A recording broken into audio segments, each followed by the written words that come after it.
Assalamualaikum warahmatullahi wabarakatuh. Terima kasih banyak telah menyempatkan waktunya untuk menyimak presentasi dari saya terhadap penugasan esai yang telah diberikan sebagai penilaian UAS mata kuliah Pendidikan Agama Islam kelas G 259 semester 1. Sebelumnya, perkenalkan nama saya Ahmada Maulidia dari Program Studi Manajemen Angkatan 2021 dengan NPM 21012010-200 Universitas Pembangunan Nasional Veteran Jawa Timur. Kali ini saya akan memaparkan isi esai yang telah saya kerjakan sebelumnya dengan judul Menyikapi Keberagaman Masyarakat Indonesia dalam Pandangan Islam. Menempati letak yang cukup strategis di antara benua Asia dan Australia serta Samudra Pasifik dan Hindia, Indonesia dikenal dengan wilayahnya yang luas dan memiliki banyak kepulauan, sehingga mengakibatkan negara ini memperoleh banyak keuntungan dari segi manapun, terutama dalam aspek keberagaman penduduk. Dengan munculnya keberagaman penduduk ini, masyarakat Indonesia mengeluarkan banyak pandangan dalam menyikapi keberagaman tersebut dalam kehidupan mereka sehari-hari.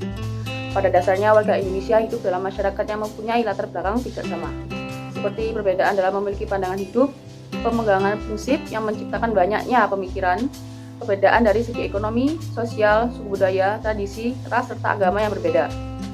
Banyak faktor yang menyebabkan timbulnya keberagaman di Indonesia. Sebagai penjelasannya, diambillah contoh dari peristiwa datangnya agama-agama di Indonesia. Agama yang ada di Indonesia ini tidak datang secara tiba-tiba. Sebelum Indonesia kedatangan agama Hindu dan Buddha, masyarakat menganut sebuah kepercayaan dari nenek moyang mereka, yakni animisme dan dinamisme. Pada animisme ini, mereka lebih mempercayai bahwa roh-roh nenek moyang mampu menyelamatkan kehidupan mereka. Sama halnya dengan dinamisme. Masyarakat saat itu mempercayai bahwa benda-benda memiliki kekuatan sebagai penyelamat. Setelah munculnya teknologi kapal, kompas, dan peta yang telah ditemukan, negara di Eropa mulai berlayar dan ekspansi ke berbagai negara di benua Asia dan Afrika. Hingga akhirnya negara seperti Cina dan India turut melakukan pelayanan ekspansi tersebut dengan tujuan melakukan perdagangan. Karena cukup lamanya terjadi perdagangan tersebut, banyak masyarakat luar yang menikah dengan masyarakat Nusantara. Hingga dari hasil amalgamasi inilah menimbulkan terjadinya akulturasi agama dari negara yang dibawa ke wilayah Nusantara, yakni agama Hindu dan Buddha. Setelah mengalami perjalanan panjang kedatangan agama Hindu dan Buddha di Indonesia kedatangan para pedagang dari Gujarat Arab yang sedikit demi sedikit bersyiar mengenalkan Islam datang ke Indonesia. Islam mulai menyebar di Indonesia melalui pernikahan masyarakat pribumi, terutama putri-putri bangsawan, terhadap saudagar muslim yang memiliki segi ekonomi dan status sosial yang lebih baik. Pastinya sebelum melakukan pernikahan, mereka akan diislamkan terlebih dahulu. Sehingga dari pernikahan silang tersebut menyebabkan luasnya komunitas Islam hingga penyebaran Islam melalui dakwah yang mendatangkan budaya dan tradisi dari negara luar yang lalu dibaurkan menjadi satu dengan budaya asli Indonesia, sehingga menghasilkan budaya, kesenian, tradisi, pandangan, dan pemikiran yang baru. Pada masa selanjutnya, orang-orang Eropa turut datang ke Nusantara ketika mereka mendengar Indonesia memiliki kekayaan rempah. Hal itu memberikan efek perkembangan agama Kristen dan Katolik yang dibawa oleh orang-orang Eropa. Demikianlah sejarah proses terbentuknya agama-agama di Indonesia sampai menciptakan banyaknya budaya yang berbeda. Selain itu, mengingat Indonesia memiliki banyaknya pulau, tidak memungkiri bahwa Indonesia memiliki banyak akan suku yang tersebar di seluruh pelosok. Dengan hidup di tengah-tengah masyarakat Indonesia dengan keanekaragaman ini, serta dengan berkembangnya zaman yang mengakibatkan lahirnya pemikiran-pemikiran baru, sehingga cukup sulit masyarakat menyikapinya dengan baik.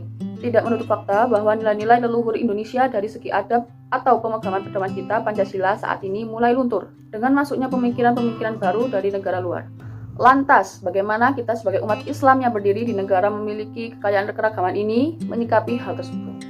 Umat Islam memiliki suri tauladan baginda Nabi Muhammad SAW. Kita bisa mencontoh perilaku beliau yang sangat menghargai suku Quraisy karena beliau dari suku tersebut. Akan tetapi Nabi Muhammad SAW juga menghargai suku-suku yang lain. Nabi Muhammad SAW memuji banyak suku dan bangsa, di antaranya bangsa-bangsa yang ada di antara para sahabat Rasulullah.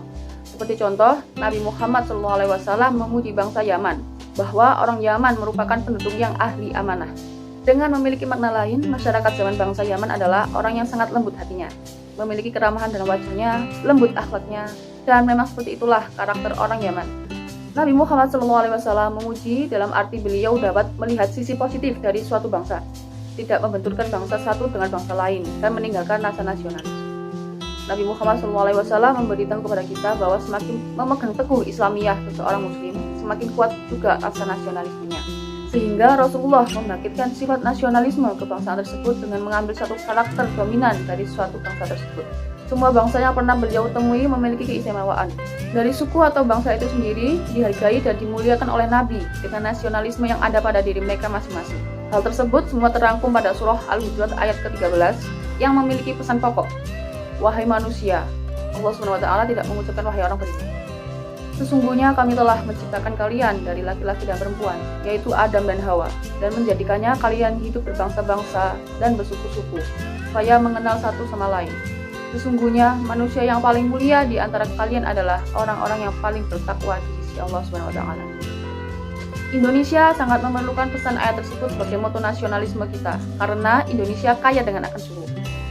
Dengan berpegang teguh pesan dari ayat tersebut, kita sebagai umat Islam menjadi bangsa yang paling dewasa dalam menyikapi perbedaan. Bukan justru menjadi bangsa yang sensitif terhadap perbedaan, bukan yang paling larut dalam membeda-bedakan satu sama lain, lalu membandingkannya, dan memunculkan semangat mendebat tentang perbedaan-perbedaan tersebut.